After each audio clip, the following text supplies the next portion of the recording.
This is the story of Martina, a young woman with a gentle soul. One of those people who seem to listen to the world in a different way. The kind of person who walks more slowly, who notices the small things, the quiet movements of life around her. Martina left the city, the noise, the rush. She left the crowded streets and the constant hurry. And she chose a simpler life, where time moves more slowly and animals are not things, but presences. Those who meet her often say something curious. It almost seems as if Martina speaks to animals, and somehow they understand. Because animals seem calm around her. They come closer without fear, as if they recognize something gentle in the way she moves through the world. In Liguria, among olive trees and ancient terraces that time had almost erased, Martina is building something different. Stone walls rebuilt slowly. Old terraces brought back to life.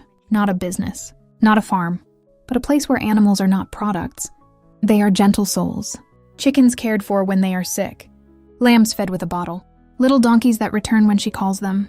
Animals who wander freely, and who always seem to find their way back. She does not sell milk. She does not sell eggs. She does not exploit anything that lives beside her. Because for Martina, living with animals means something deeper. It means allowing them to live their lives, without turning them into something to sell, without turning their presence into a product. She and her partner work in the digital world to make a living. And in the time that remains, they give back to animals something the world often forgets.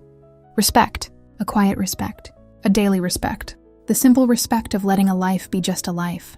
Martina is not trying to change the world. She is simply trying to live in a way that is true to what she feels. A philosophy that not everyone has to share, but one that is hard not to respect. Martina has never written manifestos. She is not trying to convince anyone. She has simply chosen to live this way. Beside animals, without using them, without exploiting them. And often, when people discover her choice, they ask her the same question. Sometimes they ask it out of curiosity, sometimes out of surprise, and sometimes simply because they cannot imagine another way.